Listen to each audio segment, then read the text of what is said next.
Welcome, the undead, Mic on. the unalive, and the not appearing past the opening. Welcome, the undead, to episode Mic on. 506 of an Unearthly podcast, streaming live on the 23rd of March, 2024, and featuring Miracle Day Rendition, written by Doris Egan and starring John Barrowman as Captain Jack Harkness and Eve Miles as Gwen Cooper. I am Bill Sylvia, the one in black, and I accidentally ordered sugar-free Coffee Mate. I hope it's still decent. With me are color commentator Alex Fireheart. Hello. And acting technical director Aaron Romeo Moon Burke. Oh god, everything's breaking! How's everyone doing this week? Not too bad. I'm realizing that I don't know if it's just full-time work in general or like the hours I'm doing, but fuck me, it doesn't feel like it's agreeing with me because I've been like yesterday. I was kind of surprised I ended up streaming at all, let alone technically twice, because I was out of it. Just like exhausted. Yeah. Better today, but yeah. I mean, it doesn't help that it took until my 30s to finally land full-time work. Honestly, I think But, it's going to be about 6 months until you're comfortable with, your body is used to full-time work. Yep. If I went back to full-time work today, it would take me 6 months to get used to it. Yeah, I've been doing full-time work since I think around 2000, and I haven't really been without work since I think summer of 2000 or so. Like that was the only time that I did not have any kind of work, and then I went back right away full on just about almost full time. Like I went down to 12 credits even in college. But like there at the factory here, I think about 3 or 4 years ago, I was trying to pay off credit card debt, so I was working 72. I worked 3 72-hour weeks in a row. I was about to ask about 3 or 4 years ago, because obviously you do not have a job that you can work from home. Did you end up having any time off during that period? Not during COVID. Oh no, I work in medical assembly as we make anesthesia machines and incubators and respirators respirators. No. Ventilators. We make ventilators. They were in very high demand. They were. We got a FEMA order for about 8,000 ventilators, which we could not fulfill, so they moved our union work down south to a non-union shop. Half of it, anyway. Yeah. It was the company I suspect really kind of used it as a way to break our union. But on the plus side, before that, we we were on for like 5 12-hour days, and then on the weekends I came in and worked 8 hours Saturday and 8 hours Sunday to try to get that card paid down. Never again. So, but yeah, and then also we got extra pay and stuff for coming in, but we didn't, they were relaxed on vacation time. You could use same day vacation a lot more often, but yeah, it was pretty harsh. So I'm gonna send out our tweets and treats. Yeah. So I don't know if either of you are on Facebook enough to have gotten the panic that I did yesterday. Which I don't know if Matt listens to our streams when he's not here. But it was like a relative, I think, of Matt's got their Facebook account phished.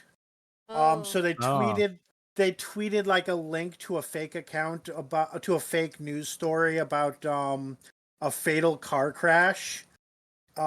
It was like one of those. It was like it tries to get your Facebook credentials through that, but it was like they tagged Matt and a few other people in there, and I was like, "Are you fucking kidding me?" And then I got that far, and I was like, "Oh, it's a fake." Okay. Oh god. So, like, I was like still on edge until Matt finally like said something in Discord completely unrelated to that today, and I was like, "Okay, good."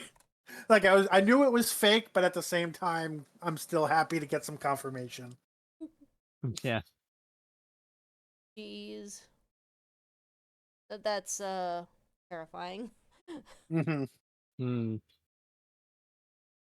Oh my gosh. All right. Well, I'm ready to roll here. You guys want to start in on the news? Yeah. Yes, so on tonight's show, we have birthdays and news, one item of Geek Talk. We do have actually one item of the rumor mill. Then we have our episode review, final thoughts, and ratings. So on to Alex with the birthdays. Okay, so starting on the 17th of March, first up we have Sam Watts, who did incidental music for the Sarah Jane Adventures, turned 42. Also on the 17th of March, we have Jane Tranter, the BBC head of drama from 2001 to 2006. Also an executive producer for Torchwood Miracle Day, and for the Bad Wolf produced Doctor Who, turned 61. Moving ahead to the 20th of March, we have Freema Agyeman, who played Adiola Oshodi in Army of Ghosts. Oops. You know the name of the character. I put the wrong name, but you know the name of the character she yeah. played. And Martha Jones from 07 to 2010, turned 45. Yes, that 5 minutes and end of day count. I mean, end of time counts. Well, I mean, she was also in like series 2 of Torchwood, so that might cover it. I don't know. That was before then. That was before 010. Oh, right, yeah. Also on the 20th, we have John Delancey, who played Alan Shapiro in 3 episodes of Miracle Day, but is better known as Q, Discord, and other roles, turned 76. On the 21st of March, we have Bruno Langley, who played Adam Mitchell in Dalek and the Long Game, turned 41. Also on the 21st, we have Chris Chibnall, who was the Torchwood Series 1 and 2 co-producer and writer, a Doctor Who writer from 2007 to 2012, and the Doctor Who executive producer and head writer from 2018 to 2022, turned 54. Also, we have on the 21st Timothy Dalton, who played Lord President Rassilon in The End of Time, better known as James Bond, among many other things, turned 78. Finally, on the 21st, we have Peter Pratt, who played the Master in The Deadly Assassin, would have been 101, but died in 1995 at the age of 71. And finally, on the 22nd of March, we have Mary Tam, played, you know what? Fuck it, I'll give it a shot. Amanda Dravat Melinda. Oh, God. You know, I probably butchered it, but hey, it's the closest. Not bad for a it's first probably shot. Gonna get. Yeah. In season 16 specifically, would have been 74, but died in 2012 at the age of 62. So happy birthday to Sam, Jane, Freema, John, Bruno, Chris, Timothy, Peter, and Mary. All right, moving on from birthdays to episode news. We have the official trailer for the upcoming season. And I'm pretty sure this was confirmed by now, but since some were still questioning it, it is officially labeled the season 1 trailer on the Doctor Who BBC officials. So yes, this is, if there was any doubt remaining, season 1 of a third Doctor Who show. And we also, Cultbox, it looks like, has not done their massive breakdown yet. They're probably still working on it. But we do have Doctor Who filming locations on Twitter. Has done a bit of a breakdown of their own. And by my understanding, this is a relatively reliable account. So we do have different shots broken down by episode. And this is probably our big discussion piece of the news today, so we can probably run a little bit more discussion than we normally would.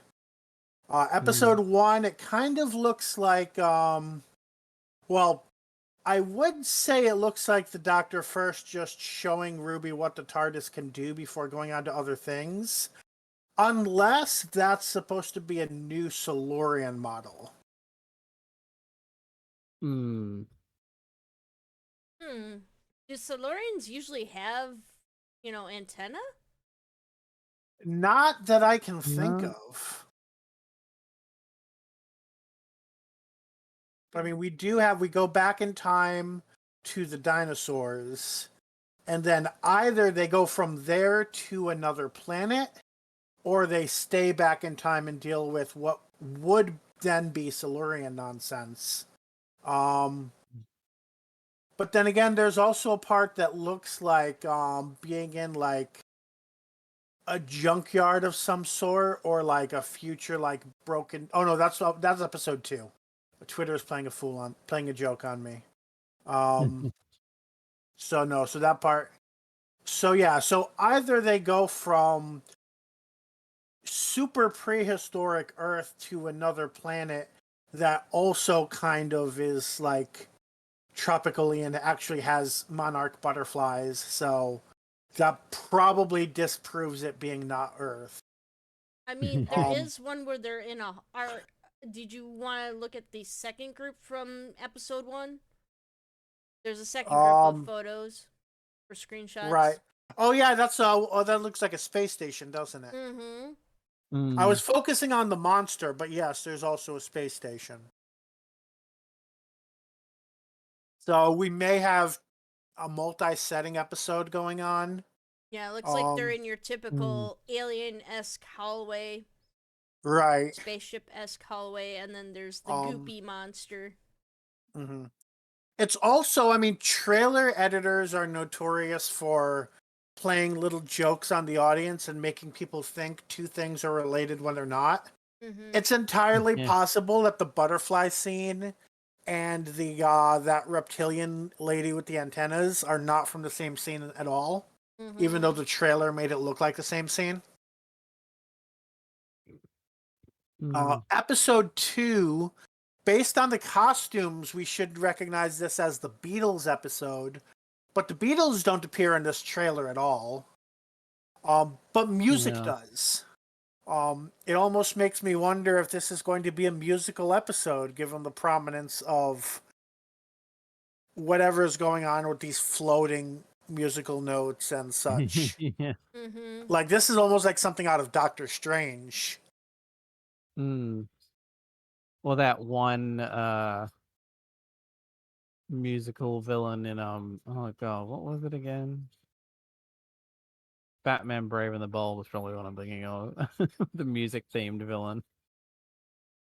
Usually Batman themed villains don't have the power to do things like make writing into a physical shape.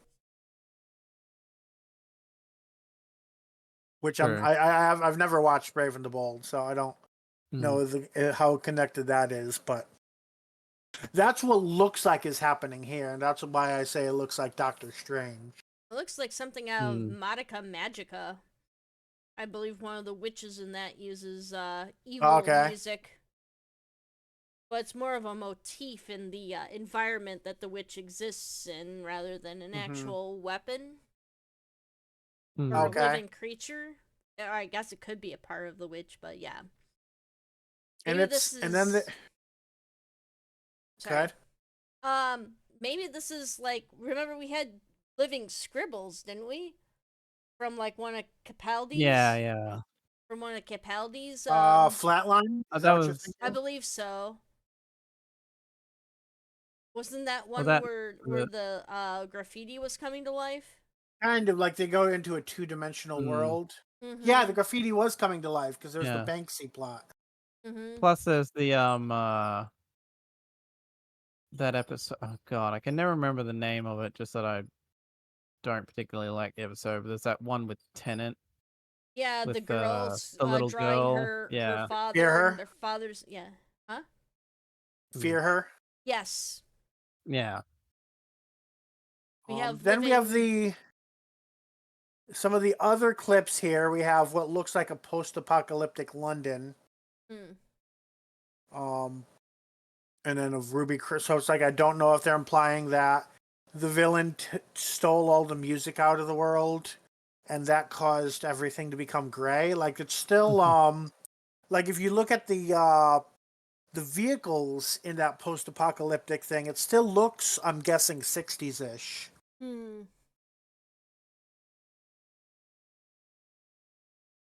mean, if we go by the dialogue that plays over that, I think the Doctor is like, this is what we're trying to prevent. So it might be like a Pyramids of Mars thing where it's like, okay, let's skip ahead a bit. It might, except that that's very much old.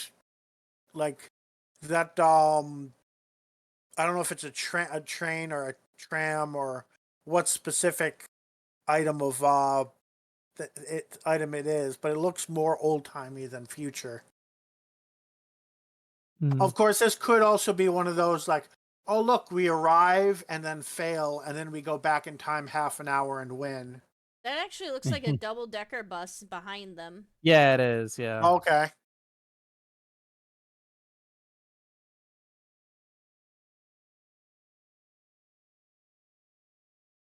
Then we have episode 3, and yeah, there's a note on this that I'll be mentioning more. It kind of spoils a future news article. And this one, I think, is a bit more future-y. I think I see a laser cannon. Which, yeah, that kind of fits if we're doing the RTD past, future, although normally there's a present day somewhere in there. Yeah. Which this is not. I doubt this is present day unless all of that it looks kind of ravey, cyberpunky. But it looks like we only have the one image from episode 3, so. Well, we've got episode 3. We've also got wait, never the mind. crater No, image. It's if I click to the right too much, Twitter takes me to the wrong thing. But no, that's right. So there is that crater, or it looks more like it's a mine, I think, because there's like rigs. Yeah. And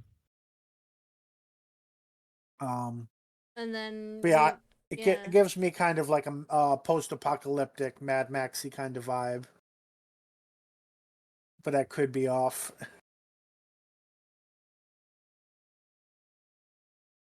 Episode 4, we have a TARDIS that's been chilling. Actually, the TARDIS looks like it's a monument, almost like a gravestone. So I don't know. Either the TARDIS got left behind in a previous episode, or they think the Doctor's dead or something. There is a bunch of flowers laid at the base of it, some of which and it's all like there's moss growing on it. It looks like. So I'm wondering if Ruby thinks the Doctor died, goes on with her life in some strange place, and then maybe the Doctor shows up again at the end of the episode. Yeah, like, going by the fact that the only images for it that we have thus far are just Ruby, that almost makes you wonder if that's maybe supposed to be the Dr. Light. Yeah, that's what I think. That makes sense. To give him some time off.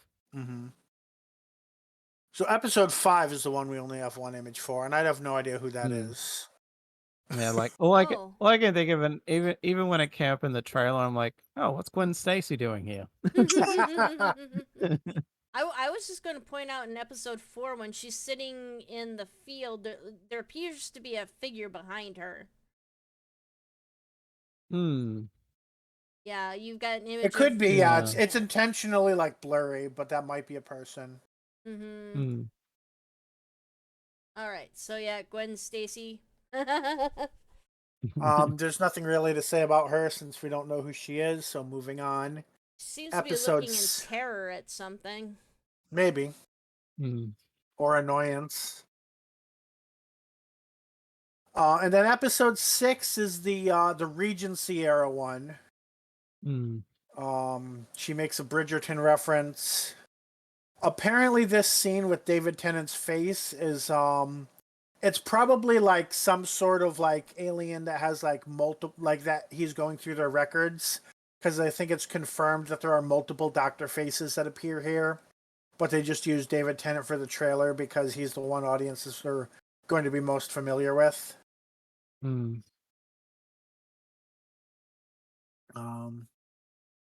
Last time we were around people dressed like this, there were aliens stealing their body parts and a horse that turned out to be a Zygon. So I don't know if any of that is happening here. We do have an alien in a fancy dress. Mm-hmm.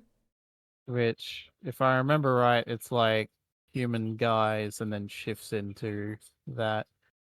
It's kind of funny that they went to seemingly a sort of beak look for the nose, but then didn't just commit to that being the full beak, which I guess that might have been a bit much for the budget, depending on where they were putting their money elsewhere. Right. Then we have the 2-part finale. So we've got the Doctor, we've got the TARDIS being scanned, and then of note, of relevance to other things is there's a little thing in the corner that says S Triad technology announcement, and apparently Triad was mentioned by Mel in The Giggle as like a technology company, or like something to do with computers. Then we have what looks like a spaceship door of some sort. We have the Doctor yelling at space. We also have a little person on what looks like a Segway.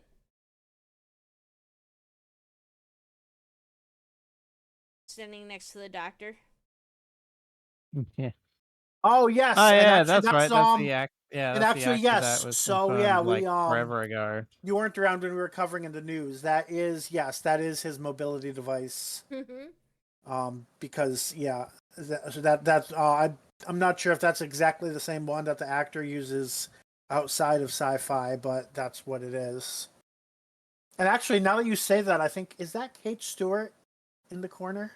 It kind of looks like it, and the person behind the little person looks kind of familiar too. Yeah, I think that's Rose. Oh yeah, like yeah, Rose you're right. Noble. I think that's Rose. Okay, which makes sense because we just saw some unit sets in a previous image. And if we cut to the next set of images from the 2-part special, we've got Mel front and center on a motorcycle or a scooter sort of thing, which apparently they would not let Bonnie Langford actually drive it to perform. I guess for safety reasons. She wanted them to, but she mentioned in interviews that they would not let her. They only. So anytime you see this motorcycle moving, it's a stunt person. Or stunt like actor. them in front of a green screen or something. Right. But like it's moving because it's on location. So if it's moving on location, it's a stunt actor. So that was our main breakdown. Any last comments before we move on with the news? Not really. Any thoughts, feelings about the season after watching the trailer? I'm a little bit confused about being like a new Who and that, so they're just completely, are they scrapping everything else before this, or no? So no, it's basically it's a new production deal. It's Bad Wolf and with money from BBC and Disney instead of BBC with money from BBC Worldwide. So I think Disney pushed them to change it to be season 1 instead of series 14 for marketing reasons. Because series 1 through 13 are on Max and season 1 will be on Disney Plus, which has nothing to do with the actual people in the country that it's being made for. Which is it's like how all the specials on Disney Plus are labeled like special 1, 2, 3, 4. Which is very but now we run to the problem of now we have to say season 1 1963 and season 1 2024. And some people are like, oh, now there's 3 season 1s, and I'm like, technically there's Not only 2 really, because yeah. I think especially British fans are going to recoil if you call 2005 season 1. Mhm. Um, Um, but I it's one of those things where I kind of wish that they just slapped a new era name on it to at Mhm. least be like, Mhm. okay, here's a distinguishing name that you can call this So era moving forward. like an animated kids show, it would be like Doctor Who: The New Era or something. or like we just had Well, Doctor Who Flux. mm, Oh yeah, if you want to do the anime way of giving every season a new name. no, but like we've got classic era. Like at this point, I'm probably gonna like defer. Like okay, so we've got classic, and then it's either that '05 to end of Chibnall is Yeah, you now can't really call that the modern era. modern. Yeah, So like it's like either it's that's I new think it and makes then the this is most modern, sense. or I think it makes the most sense, at least, especially when you're talking with fans that know what you're talking about, is just say 1963 Who, 2005 Who, and 2024 Who. yeah, I'm Which it's not really 2024 because they started producing with the yeah. 2023 specials, but I'm a little concerned. I haven't seen the specials yet, but tying oh, into our topic for today, I'm a little concerned about a joint BBC United States production because so we've seen how that has turned out with Miracle yeah, Bay. so that was a big thing. People were like, "Oh, is it going to be Disneyfied now?" Yeah. And what BBC is basically saying is that the production will still be like the way it normally is, although it'll be Bad Wolf instead of BBC, but that everyone in Bad Wolf is from like the 2005 era of Doctor Who anyway. Okay. And that Disney is just basically a source of funds, and that it's going to have very minimal requests.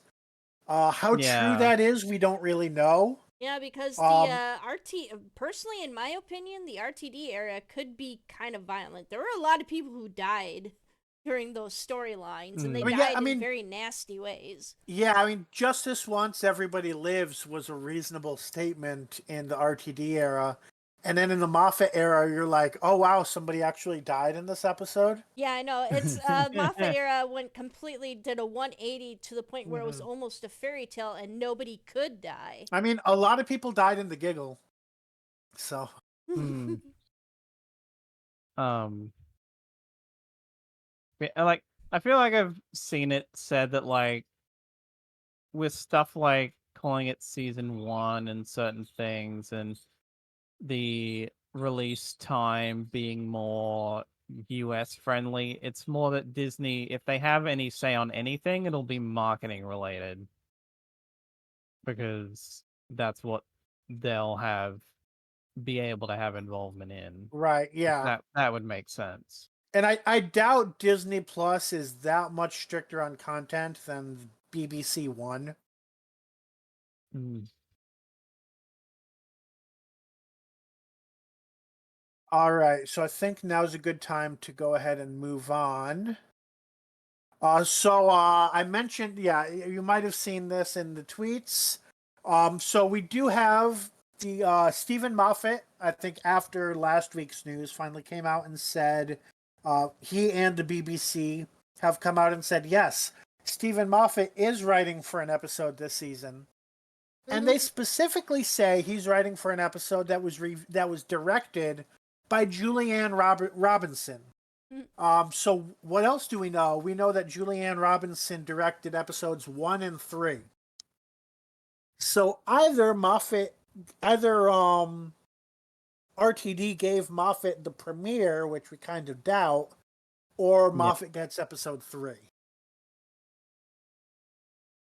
I would say it's more likely that he got 3 because I would assume that RTD would probably be writing the premiere I would agree with that.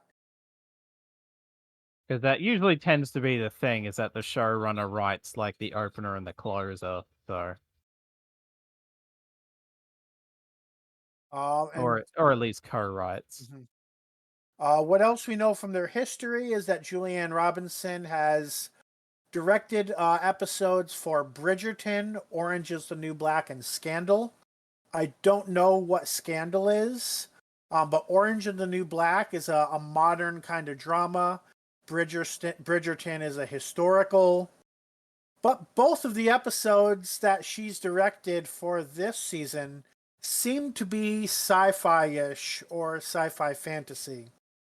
Neither one of them seem to be historical or modern day, so she may just be very flexible. We'll have to see. Apparently, Scandal is a political thriller Okay. that aired on ABC in the US for like 6 years. Yeah, either way, not something you would expect her to go from that to, cyberpunk type thing, or to aliens on a space station. Yeah. Otherwise, Moffat didn't really say anything else of interesting or of note worth repeating. You can always look up his statement. Our next piece of news is in media releases. We have some TARDIS memoir books being published by BBC Books. So I'm assuming this is from the press report. It says, packed with stories from across time and space and featuring exclusive photography, experience the Hooniverse through the eyes of the famous time and space machine with iTARDIS. So iTARDIS like iRobot. I wonder if the TARDIS follows the 3 laws. This is written by Steve Cole. And will be available for pre-order in hardback and audiobook from 11 July 2024. So Yeah. I don't know if BBC Books has a deal with a specific audio publisher or not. Like in the US, I mean, for distribution. The excerpt says, did you ever wonder why I chose you all those years ago? I wanted to see the universe, so I stole a Time Lord and ran away. And that is a quote from the Doctor's wife.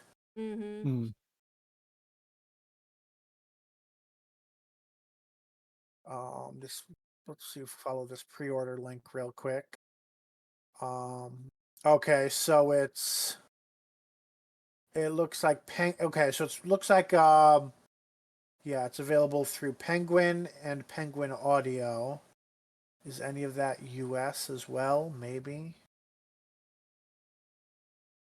Because I know Penguin is one of those where like different mergers happened on different sides of the Atlantic, so we'll have to see closer to the time. All right, and then I think our next bit is before the last article. Yes, so we have one new Big Finish release, and that is Sixth Doctor Adventures: The Quinn Dilemma, and I just realized the pun on Twin Dilemma. It looks like this is 6 stories, and it looks like we may have multiple Sixth Doctors here. Either that or they're just all set in different times. I didn't read all the... We do have the 4 companions behind them. Oh, yes. So this is the downside of me just reading the part of who it says it's starring and then moving on, because the actual cover that you're seeing on the screen now has more information than the actual BBC Big Finish profile. The profile just said starring Colin Baker and Bonnie Langford. But now that I have the cover in front of my face, it's also, not Bonnie Langford, or was it Bonnie? Nicola Bryant. But it actually also has Bonnie Langford and Lisa Greenwood and Miranda Raison.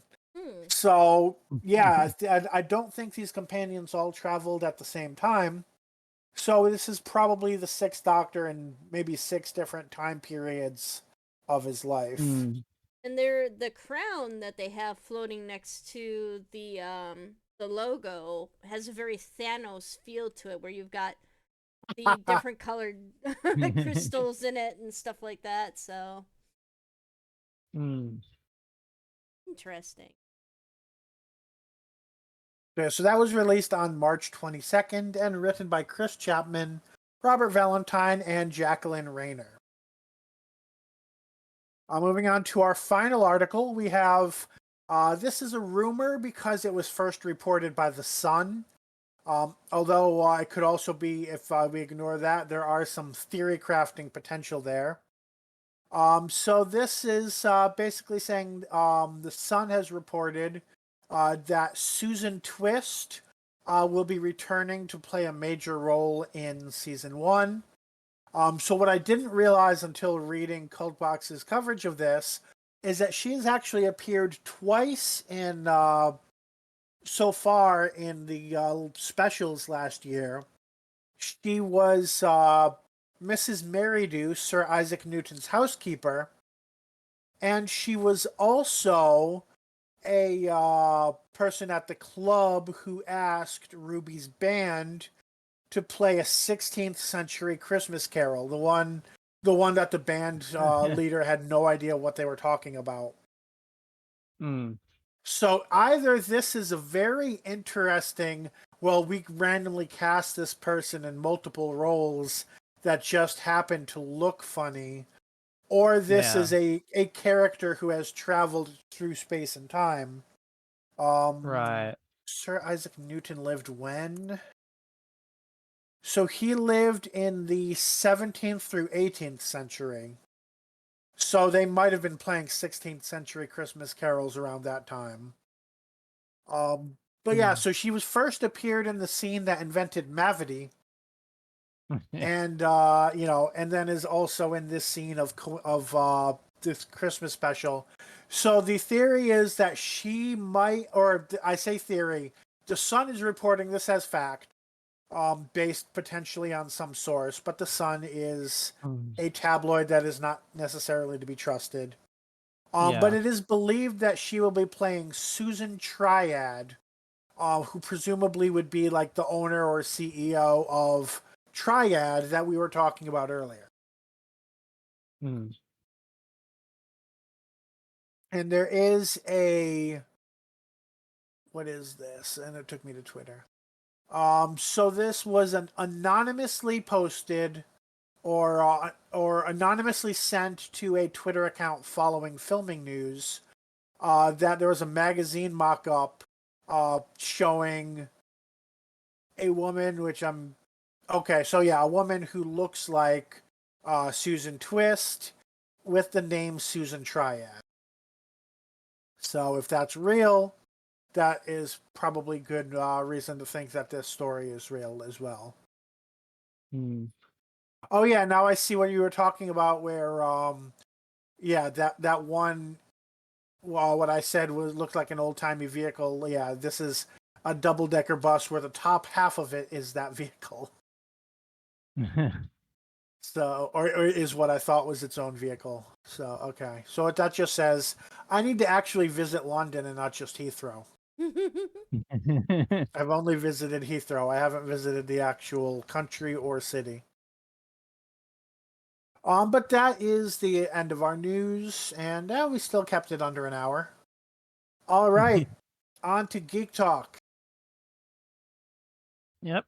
So very early this morning, I finally finished a successful playthrough of the Splatoon 3 DLC called Side Order.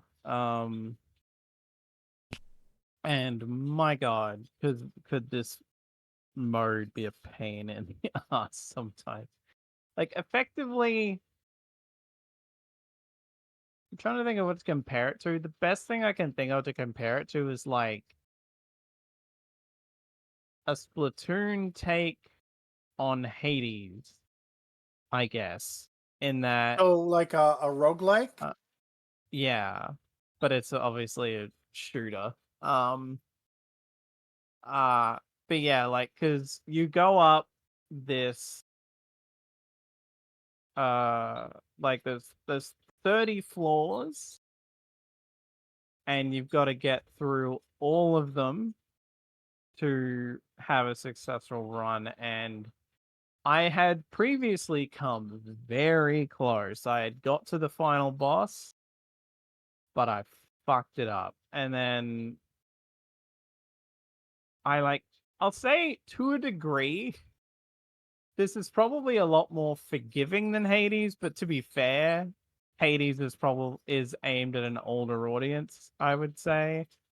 Splatoon is a game Sure. franchise for kids 'Cause primarily, so Splatoon is released on a Nintendo console, which yeah.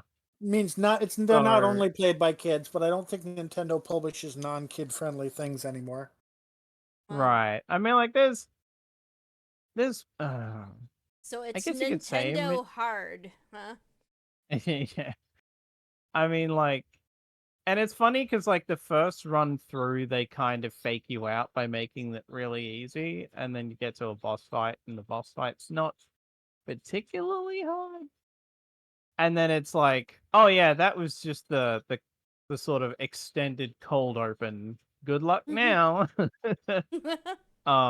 And like they'll throw things at you like varying difficulties for levels that you can get. Like expect you get like 3 options for a thing to do, and it'll vary anywhere between easy and rigorous, with rigorous being the hardest. And sometimes even that will have an extra thing where it'll be like, and you can't do this, or like the enemies are stronger, or something to that effect. Some will give you like bonuses if you don't do something or whatever. Where like one year I ran into yesterday, which I absolutely just was like, I can't do that, was like, don't use your primary weapon. And I'm like, my sub weapon is a fucking curling bomb, which, literally just like a curl thing for curling that explodes. Like, I can't do that with what I have to do. So I So just was like, fuck the I know bonus. you mean, I'm pretty sure you mean curling, like the sport that nobody in Yeah, America the knows sport. about. So I have no idea what the material for that is, and therefore all I imagine is a curling iron, which has nothing to do with anything. Hey, I took an entire class on curling in gym. um, but yeah, I will say it was satisfying to get through it finally. And seemingly they are leaning into the hosts from the second game. But like I've even seen people like comment on it elsewhere that like they're really trying to lean into the fact that these two women are a couple without explicitly stating that they're a couple, because this is a Nintendo game. So maybe in Japan it would be more explicit, which you might think is a bit weird, but I feel like that's more of a, given certain things in other Nintendo games, it feels like much more of an American Mhm. localization thing to be like, we're gonna tone that down, thanks. Mm-hmm. Um, but yeah, it's it's good. If anyone has the game already, I'd say it's definitely worth it. So far, basically the track record for me is that Splatoon had the DLC, paid DLC for it, has been consistently worth it. So if you have the money and already have the game, I'd say get it. If you don't already have the game, I'd say wait until they release a version where it just comes with it already, which they do tend to do later on. Um, but yeah, I'd say it's definitely worth it, and for those who have it, check it out. I don't know much That's about about all I've got. Splatoon. Is it like single player friendly or is it just mostly multiplayer? It's primarily an online multiplayer thing, but there is like a fairly in-depth, at least in Splatoon 3, there's a fairly lengthy single player campaign, which basically they always have a single player mode to allow you to like get used to the controls, is what I think it is. Okay. Um and use varying kinds of weapons, and you get rewards from doing it, and this and that. Like usually, like gear and weapons that you can I'm use. pretty sure that the time multiplayer. I played it, it was a split screen multiplayer. It's split screen if you play it like locally on the same console, and even then it's Right. like 1v1. Whereas otherwise it's 4v4 or 4 versus sort of like PvE mode called Salmon Run, which is kind of a horde mode. Where you play through like 2 now 4 waves if you're sort of lucky/unlucky, where you'll take on like a boss. Yeah, Is there a it's thing where it's interesting. like There's a lot of one human with like a team of NPCs versus another human with a team of NPCs? Or am I just making that up? I don't think so. No, like this is actively set in a future Earth where humanity has died out No, I due to mean global human as in warming. human And player, not oh yeah. as in the person holding the controller. Oh right, yeah. I mean, it's mostly just 4v4 online Like I stuff. thought I played team versus team, but it was all local, using a single screen. But I mean, if you have enough people, you can probably do that, but I forget if that's a thing. Like maybe that's purely private battles. so I'm fully aware of the irony that you actually covered it in a succinct time for once, and now I'm asking tangential questions that cause it to take forever. All right, so time for the episode summary. Yep, that's me again. Yep. Oh yeah. Aaron, did you think to bring up a stopwatch? No, I did not.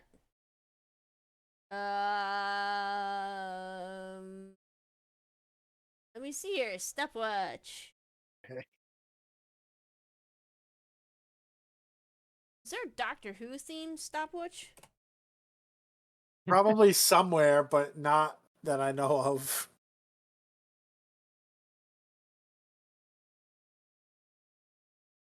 Let me see here. I don't think the Google stopwatch has themes. Yeah, they just have, let's sell you a stopwatch, a fob watch. Like, I don't want a fob watch, I want an actual one. I want an actual one. Alright, well, there's the Google stopwatch, I guess. Alright. Ready to go whenever you are. Yep. I'm good. Alright, start. Okay, so we open on Rex having brought the Torchwood crew to an airport, only to have Reese sent away with the baby to make him Sir not appearing in this episode. Whilst on the plane, an agent named Lynn, who accompanies them, poisons Jack with arsenic, with an arsenic pill, only just with the rest of them only just managing to save him with the help of Dr. Vera Flores, instructing him on how to make a makeshift cure. Meanwhile, Esther lets slip to Director Friedkin that she's been working with Rex on the Torchwood stuff, which eventually leads to her and Rex having their security clearances deleted, framing them as spies, and tries to have Esther captured, though she manages to evade the CIA agents sent after her and escape the building, only finally contacting Rex successfully after they land in the US. Rex turning on the CIA agents with him, snapping Lynn's neck for good measure, and helping Jack and Gwen escape into a car with the now arriving Esther. We then end the episode with Gwen welcoming the two to Torchwood. And that's it. Alright, that was 1 minute, 5 seconds, and 77 milliseconds. I left out like 2 different kind of things because they impacted the plot so little that I was just like, fuck it. You were just like this.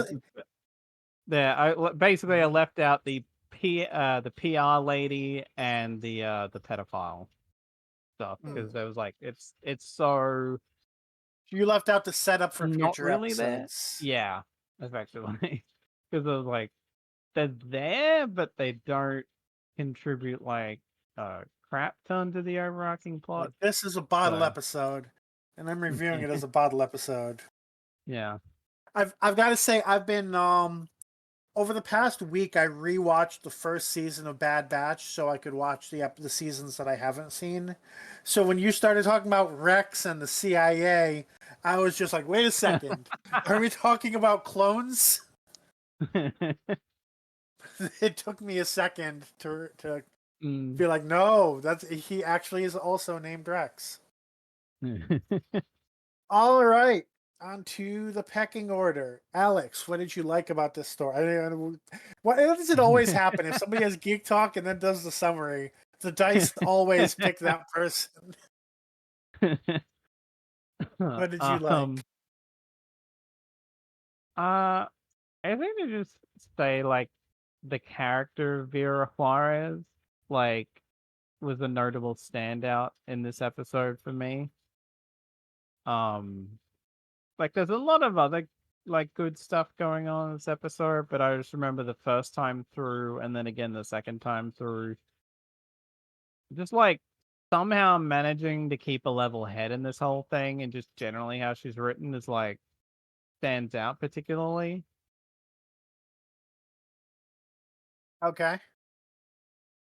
So mostly how she's written then? Yeah. Okay. All right, Aaron, what did you like? Let me see here. I'm going. Oh, I closed my note. Oh wait, no, I didn't close my notes. Never mind. Let me find my notes.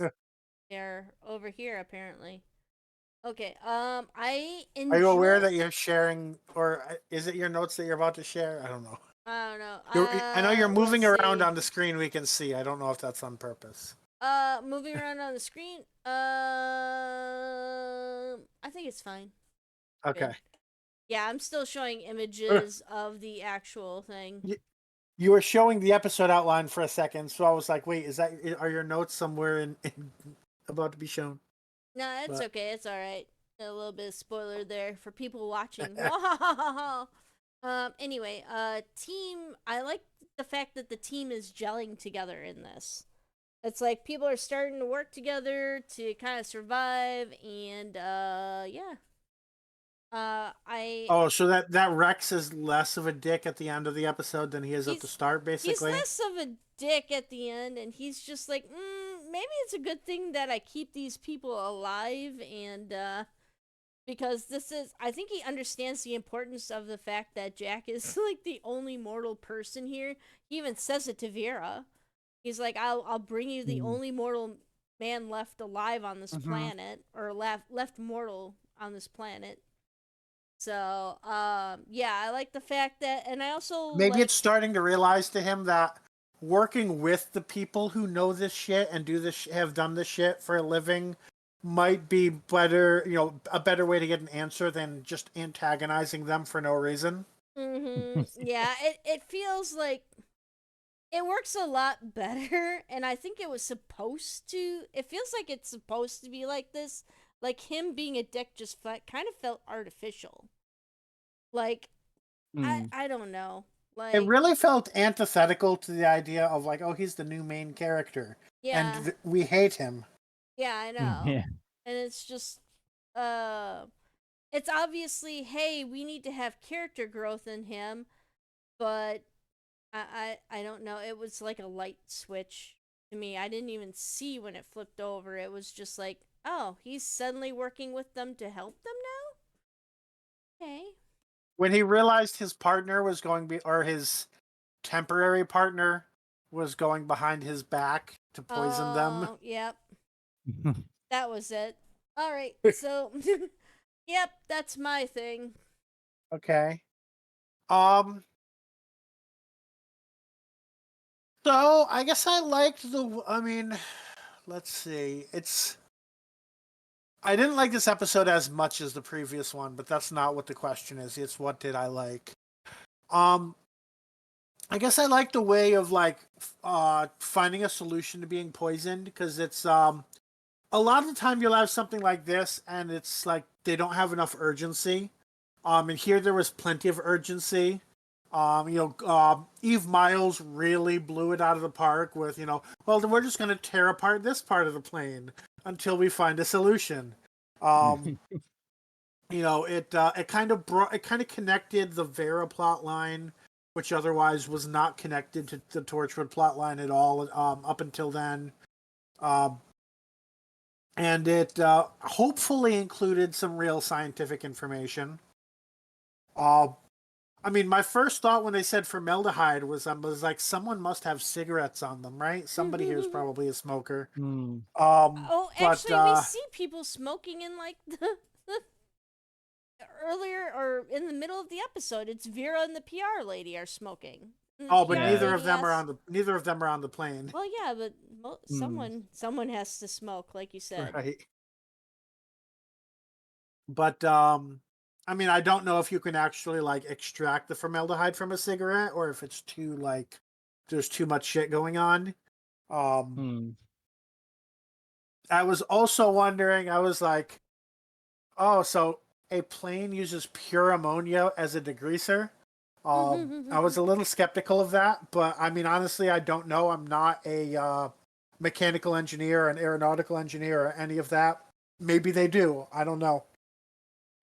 But yeah, the whole either way, the whole the mystery part of the episode, which is the part that works really well for a bottle episode, like this kind of almost was. That part really worked. All right.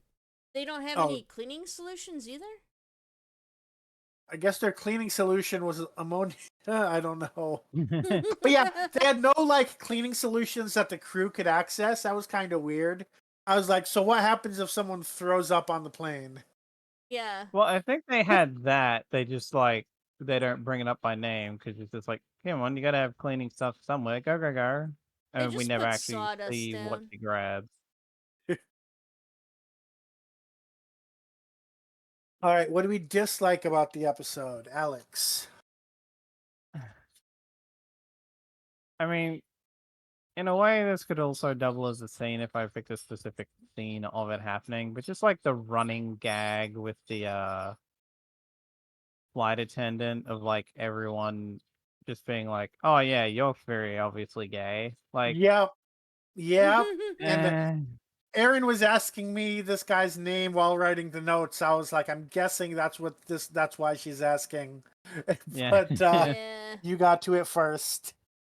Yeah, it's like it also just feels weird because this is a queer person writing this. Well, but I'm sure you're talking the executive producer, right? Sorry, yeah. RTD in charge of this. So you would think that he's done jokes sort of like this before, but when RTD specifically does it, it usually feels very tongue in cheek or laughing with, but this feels more laughing at. That's fair. That makes sense. I think RTD does have a lot of obvious gay jokes, but yeah. And honestly, I couldn't tell how many of the jokes at Yanto's expense were in episodes that RTD was involved with or not. It is kind of for example, I think I can understand why it would be mean too, but I can also see them making this joke because, of course, Captain Jack is very much into just about everybody, so I'm pretty sure he can, kind of sniff out whether someone's interested in mating with him. Maybe? I don't think Jack ever. Jack also. Well, yeah, that's the funny thing. Jack's the also only was person that doesn't. One exception. Yeah, Jack was I'm attracted to women and Jack guy. So he was his whole thing was in the 51st century we're beyond labels like that. And yeah, he I didn't think made any references like that. Oh, I thought he was I'm pretty sure Jack was the only one that I remember Rex and Gwen doing it. Yeah. Oh, okay. And I cannot find any reference of whether Doris Egan is queer or not. her Hmm. Wikipedia article is very sparse. Okay, so I thought I'm was only half paying attention to the last part of the episode as I scrambled to get everything set up.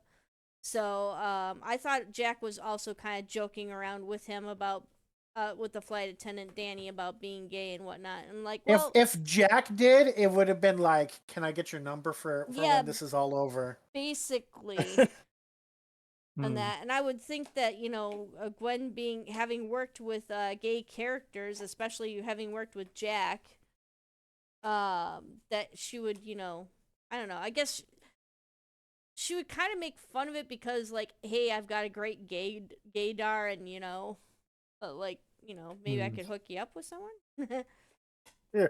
I Yeah. don't know, but like, yeah, I can understand why it would be cruel too. So, because you're outing Hmm. somebody who's not comfortable being outed. Or Yeah. maybe Like, he's just like, not super butch, but is straight, or Oh, Danny? hmm.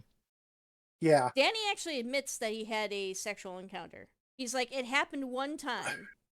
It happened one time is something that does not require you to be gay, though. Yeah, yeah, I guess. Hmm. And we don't actually know the details on And what he only happened. said that after being pressured about it for an hour. Yeah. I mean, it also just generally feels like it's like a stereotype that it's like, oh, you're a male flight attendant, so clearly you have to be. A male I didn't flight even think about that. a male flight Because attendant I who's feel like also kind of most flight metrosexual. attendant, like I feel most like comedic portrayals of male flight attendants are always coded queer. Which, yeah, that stereotype has to be like stuck in the 70s. Hmm.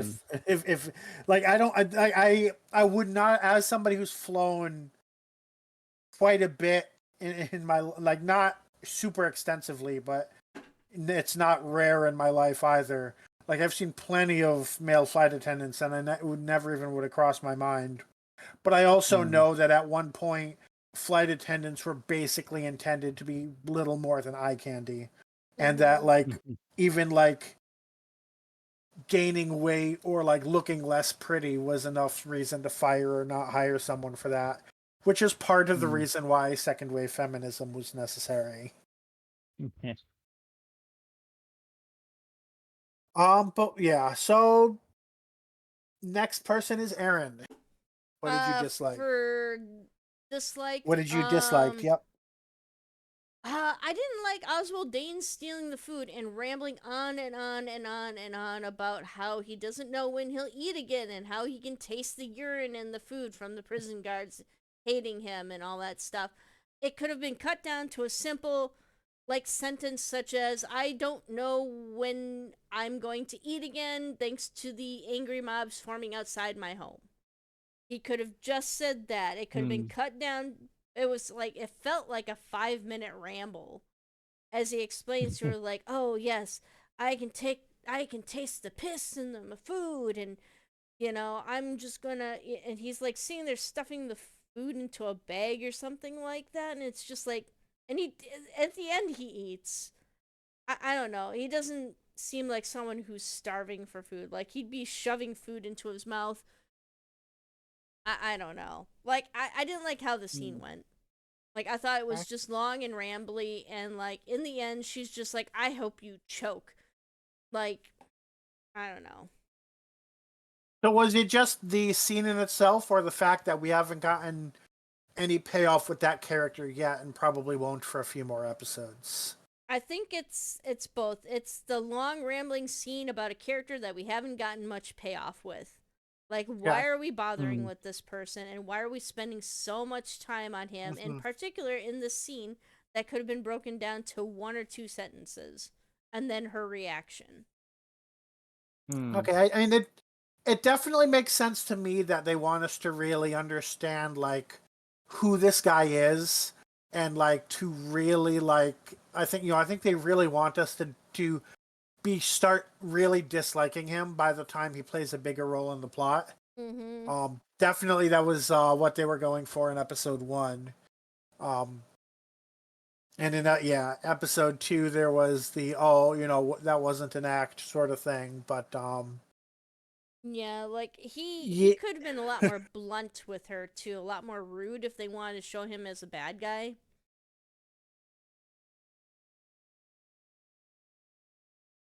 I don't know, that's Hmm. just kind of my opinion. Like, this dude spent so much time in prison, he doesn't, he's kind of slinking around like a little weasel, which I guess I understand that too. Like, he's trying to hmm fly under the radar, not call attention to himself. But he's also got this newfound, like, inability to die. So you'd think he'd be a little bit more cocky, a little bit more, hmm arrogant right now. Hmm. That's who he. When you said Weasel, Mm-hmm. that is what clicked. He reminds me of Ted Cruz. Yeah, he's very kind of soft spoken, like, I'm just going to, sit here and insult you in like the most passive aggressive way. I mean, hmm he could easily be what is the cop going to do? Like, the cop's there to throw him in jail again. Yeah, okay, but like, what's he gonna do? Shoot him? You know? Hmm. I He's mean, I still gonna think be the cop alive. could wrestle him to the ground and handcuff him pretty easily. Yeah.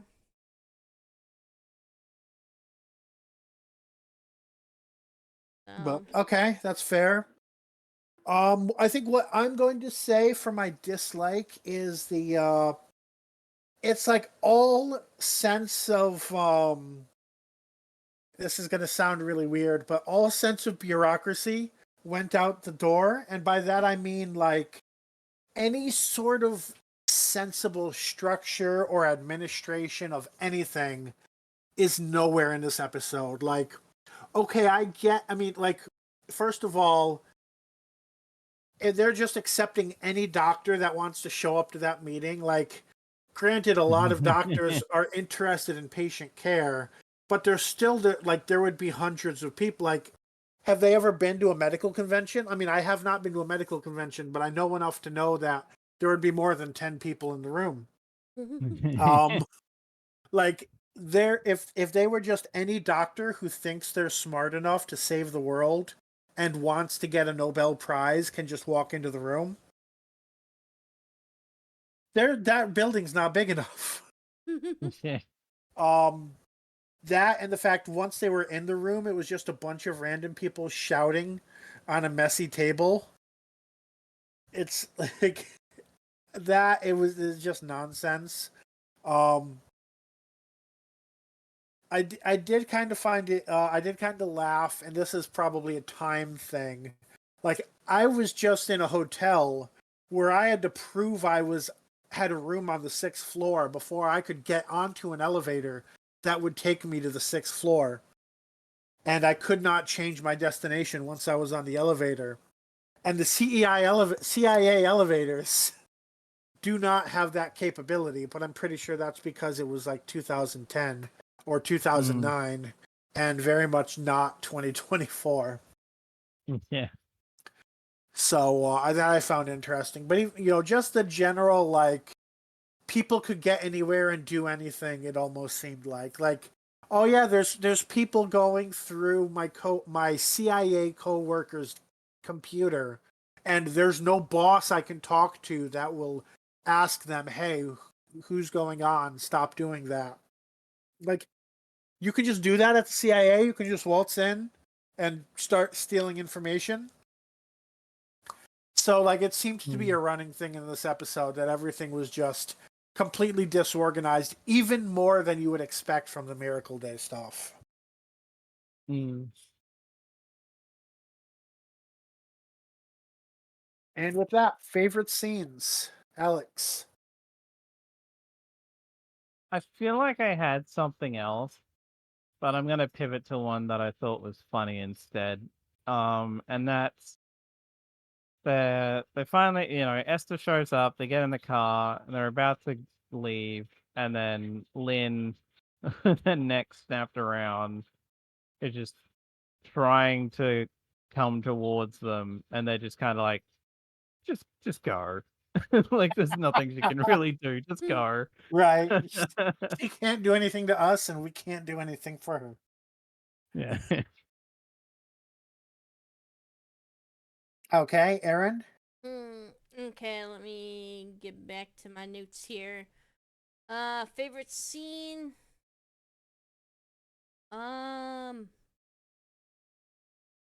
Yeah, my favorite scene is them trying to help Jack stop from dying. Cause I don't know about the veracity of the science to it, um, or anything, or how so few people would fit into a conference room. But I felt excited when they were like running around looking for the ingredients and tearing up the airplane and everything, trying to look Mm, for a cure for him. Like, hey, let's just yeah. randomly endanger ourselves to save our friend, and hopefully not everybody dies. Like that kind of Mm. recklessness I and mean, to be stuff. fair, Jack would be the only one who would die. Yeah, technically, yeah. So, yeah, I thought that it was fun, and like they even got the one not stewardess, but the one lady flight attendant in on it, who like she's just like, yeah, we don't Well, and it's like, have yeah, any, we don't clean on this plane. we That's don't. not something we do. It's it, and yet I know that this travels in an orange hose under the floorboard somewhere, somewhere. And yet the other flight attendant, Danny, knows exactly where the hose might be. Mm. Because they rip up the floorboards a couple of times and they can't find it. And then I can't remember what they asked Danny. They're like, where's the such and such route? Oh, wait, It was no, like where's the the landing landing gear, I gear? think. Where's the landing gear stuff? Because we need something that will lubricate or that will degrease grease. And Danny's just like, oh yeah, the landing stuff is right over here. I'm like, Danny, are you an engineer? Did, did you did you not He's tell us training to this? be he's training to be a pilot. Yeah. I mean, that would be actually kind of a funny little background story if that was actually the case. And that Yeah. would have added a little bit more. They could have even flashed back to him at the end of the series and shown him finally earning his wings. And that, like, where are they now? And that he could even have joined the American version of Torchwood. Mm-hmm. So the American Mm. branch. So yeah, I don't know. But anyway, that was kind of a fun kind of rush of excitement in the show. Yeah. So Mm. So I find it a little funny, given I forget whose complaint it was last week. Um, but I remember one of you complained about Reese feeling like he was just there for no reason. So I thought one of you, either as a general thing they liked or as a favorite scene, would have been like the scene where they made Reese go away. And nobody chose that. So I just thought that was kind of funny. But I'm Mm. actually I've been thinking about it sitting here, and I actually think I'm going to go with the scene that you, Aaron, chose as your least favorite, because the delivery was so convincing. Like, this guy's a slimy dick who everybody hates so much that they've been pissing in his food for 6 years. And there's no reason, especially up until that scene, to think any less than that he completely deserves it. And like he's Mm. so like blatant about it. And like just the delivery is so solid, and I'm not even sure if they do anything good with his character. I honestly don't clearly remember that. Yeah, I mean there's some stuff in the trailers which is probably the extent of what I really remember. But yeah, regardless of what happens, like I think that it was really like it was a convincing scene from everybody around. And it really helped drill in like the reality of this person. Um, it kind of I'm not comparing the guy to Lex Luthor, but it almost like in that moment it was kind of like that where it was just like he knows something that he's not supposed to know, and you hate him and you kind of feel like he deserves the fact that they've been mistreating him. I mean, if it were Lex Luthor in any show that he's ever been in, he would have had the cook that pissed in his food like killed, like shanked by another Yeah. prisoner or inmate or something. So definitely not the same tier of character. But it really drums up the man. I fucking hate this guy about the whole thing, and I think that's what they were going for. So That's what I like about that scene. Oh, wait, that wasn't your least. It was your thing you disliked, although it was mostly a scene. Yeah. But we haven't done least favorite scenes yet. I've kind of turned around Oh, there's now. plenty of time still. Plenty of Okay. time. All right. And on that note, actual least favorite scenes.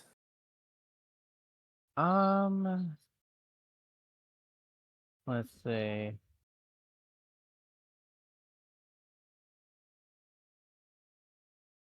You know what? As like an extension of my least favorite aspect, the scene where Rex is like, "Hey, you're gay. If I'll let you fill me up if you get me a vodka," and he's like, I'm not." It's like, "Okay, then I'll let you fill her up if you get me a vodka." Which And that it's just scene like, did make a little more sense when they found out she was his ex. It still doesn't make me dislike Rex any less, but like right. I could imagine him saying it a little bit more. Mm.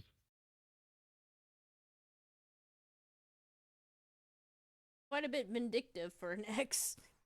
True. Yeah. It does kind of make you feel sorry for Vivian, right? Her name was Vivian, right? Lynn. Lynn. It does make you feel kind I of think it sorry was for less Lynn. vindictive and more like, yeah, I have the right to do that. I used to touch that body. And like I said, slimy, and it doesn't make me like Rex at all, but it's something I could believe from my experience with men. Mm.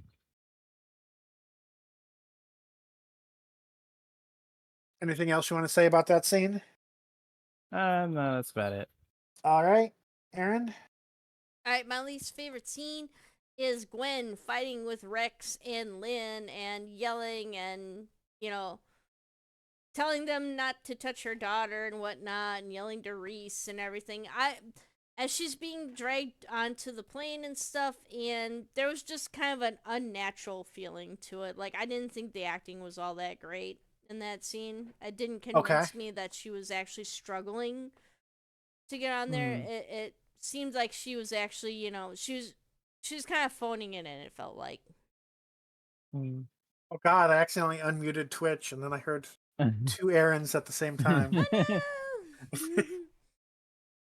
Here I I guess am, even oh in a way, it is also kind of weird that around all these CIA people, I'm pretty sure there's a bit in there where she's flat out saying that she's going to kill Rex, and it's Yeah. like, yeah, that's a good idea to say around a bunch of American government agents that you're going to kill one of their agents.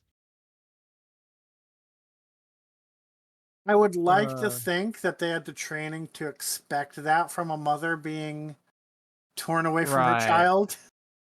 Still Yeah. Torchwood, so they have some sort of a. Oh well, she is actually a threat. So I mean, like, I mean, she can't kill him right now. right. But they have alien tech. So who knows? Maybe alien Not tech right will be able to now. kill people. Do they know that they don't have alien tech, though? I mean, they know where they live and they know they have guns and stuff, but they don't know if Yeah, Jack's did they got pat them something down or hidden. anything? That's not on screen. Huh? What's that? They didn't like. I'm wondering now. Did they pat them like? They It's didn't weird pat because them down. yeah, because like he did last episode. He's like, I'm not arresting them. This is something else. And then this episode, he was like, I'm arresting them. So it's like when they changed their mind, did they get pat down or like? Oh, they confiscate Jack's time watch thing. Yes, his vortex manipulator. So they do. But, They are aware of it. They are aware that he wears like strange tech at the very he said, least. yeah, like he had no idea what it actually did. He just didn't want Jack to have it. Which I mean, if Jack could just teleport to like a year ago, then that would Although I think right now it can only travel through space and not time. Who knows? It keeps changing. Yeah, so I mean, they don't know. Maybe they should have exercised a little bit more caution or something. But I mean, they're already dragging her onto a plane.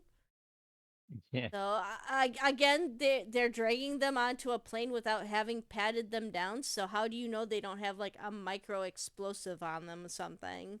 Right. At least to crash the plane. Like it may not kill. It may only kill Jack or something, but he's kind of the key to all this, and at the very least, it would kind of put a snarl in their plans. Mm. Being a bunch of burnt up pieces of body. Right. I'm pretty sure that that wouldn't help their case that much. True. Um. Yeah. So my least favorite scene beyond that. Part of me wants to say the scene where they were talking about like the Rwandan genocide or whatever, Oh yeah. because it's just like it's extreme and uncomfortable. But like, Mm. I mean, sometimes extreme and uncomfortable is enough to make it a least favorite scene, even though it's not technically a bad scene. I think we're getting that sort of scene in literally every episode of Miracle Day. Um, and I'm sure there's other things. I mean, probably even more the scene where just like they're unable to track a single like every well, I guess that's more a subplot than a scene, but I'm probably just gonna go back to what I was mentioning before, where just like they're going through Rex's computer and shit, and like there's no boss and there's nobody who can say, hey, are you authorized to do that? Because they're notoriously lax about security at the CIA. Like, I just don't get it. Mm. So yeah, I wanted to have separate things for my least favorite scene and least favorite overall thing, but I guess the least favorite overall thing was mostly focused on that medical. What do they call it? A summit or something. Um, Mm. whereas this is focused on the CIA aspect of it. So yeah, that's my least favorite. And on to final thoughts. Um, I feel like I like this, and I don't know. Maybe it's because when I originally watched these two, the first two episodes, I watched them back to back. So maybe that was maybe why I liked episode two more than episode one. But I don't know, for whatever reason, like maybe it's just like I was like into the all the medical stuff, um, or something. I don't know. But yeah, I found this to be more enjoyable than the previous. It's like it's not like an astronomical difference in quality or anything, but I guess there's just things in this um that I liked that elevated it more than the other thing. I will say I didn't find it weird that it always felt like John Barrowman's voice sounded like he'd done a bit of helium right before. Like in this, I don't know what was going on there. I was like, why does his voice sound slightly higher pitched? That's a bit off. Um, but yeah. Other than that, and the whole like the gay jokes that don't feel like they're kind of in on it, kind of a thing. Um, Other than that, I thought this was a pretty good episode, and I'm looking forward to see where we go from here.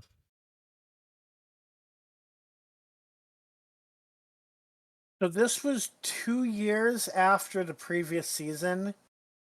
Maybe he had lost the voice and was trying to get it back, but that's not super convincing.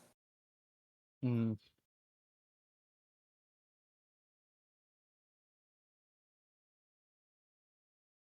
All right, Aaron, final thoughts. I enjoyed the fact that the team is kind of coming together in this one.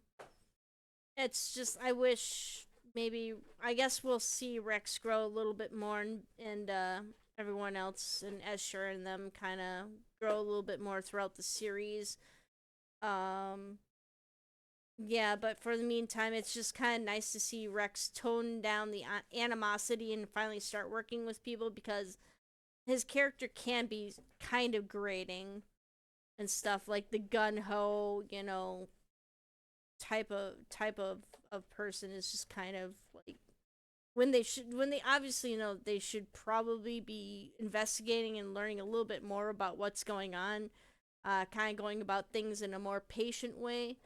I just, yeah, it's almost like a fish out of water scenario where he's like the odd man out, and it's painful to watch him kind of struggle to catch up with everybody else.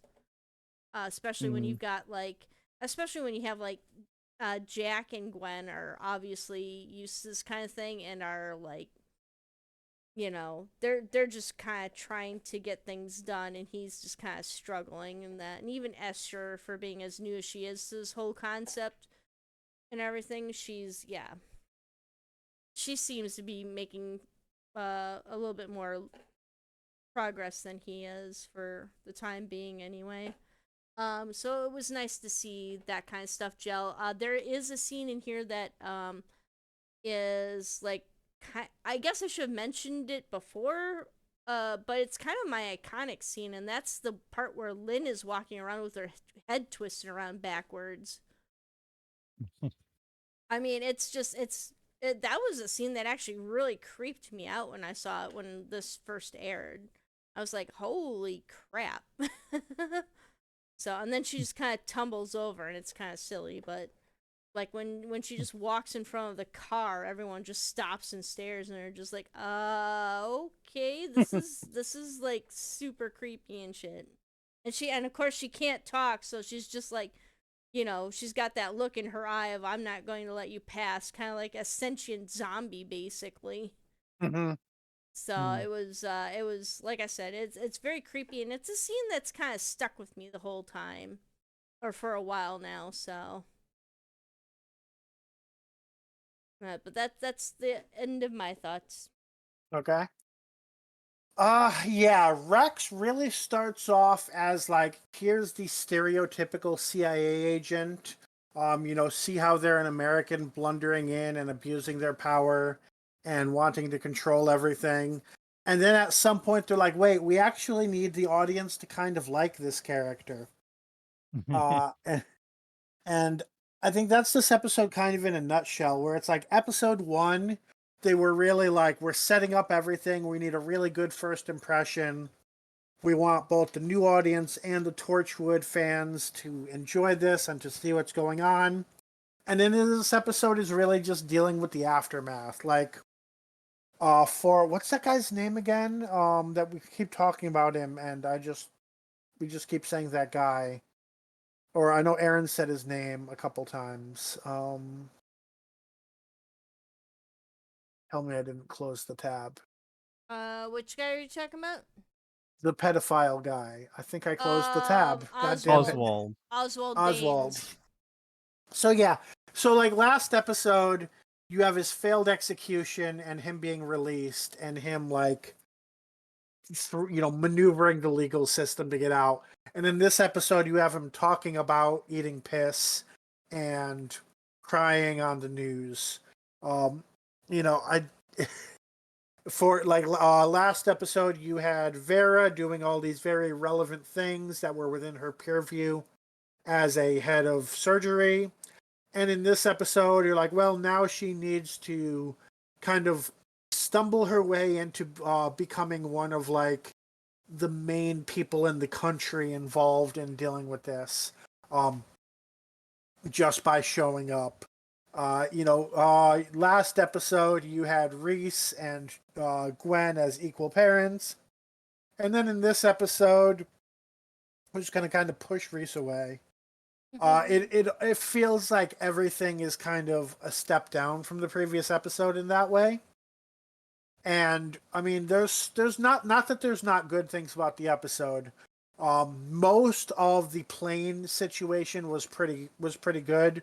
Other than the fact that I kind of wished Rex was the one that ended up having their neck broken. but it just turned out he was slightly less of a dick than the rest of his colleagues. And yeah, so ultimately, it feels unplanned. Is mainly the way I feel watching this episode. And I know that there's like other plot lines that aren't in yet, even if I hadn't watched before. Obviously, the PR lady is very clearly setting something up that we can't see yet. So there are things to come, but right now, this feels like the low compared to episode 1's high for me. All right, ratings, Alex. I guess, like I said, it's, at least for me, I enjoyed this more than the first episode, but again, it's not an astronomical leap. So I'll say 4.5. 4.5. Aaron. I'm gonna go. Was it 3.5 again, the last one? Yeah. So I'm gonna go 4 with this one. 4 with this one. So not only am I going to be the only one going the opposite direction, but I'm probably going to be the low score. Mm.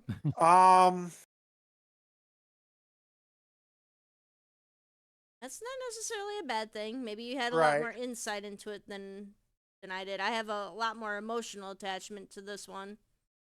So I kind of wish I had watched it a second time today instead of just once today, so I could more clearly picture like the whole chain of events. At the moment, though, given the things that I can think of when I try to think of the overall quality, I'm going with a 3.0. I'm not feeling like this is an above average episode to me. So that puts this average as a 3.83, which I guess means Aaron is right, at least until Matt votes. And that places this. What just happened? Oh. So 3.83 places this episode at number 261 out of 464 things reviewed. It is on par with no spin-off episodes, but The Keeper of Traken, Boomtown, Ghostlight, and The Faceless Ones. It is better than Sarah Jane Adventures, Eye of the Gorgon, Sarah Jane Adventures, The Gift, K9 Alien Avatar, and there we go. Finally get to a Torchwood episode, Adam and Dead Man Walking, which are quite a bit below. And it is not as good as Torchwood from Out of the Rain, K9 and Company, Sarah Jane Adventures, Invasion of the Bane. So that is our final thoughts on Rendition. Let us know in the comments what you thought. Who's right? Is this episode better or was episode 1 better? And don't forget to like the video if you've listened this far. Subscribe on YouTube to get our exports every week, or follow us on Twitch to get notified when we stream. Next time, we continue to look at Miracle Day with Dead of Night, written by Doris Egan and starring John Barrowman as Captain Jack Harkness and Eve Miles as Gwen Cooper.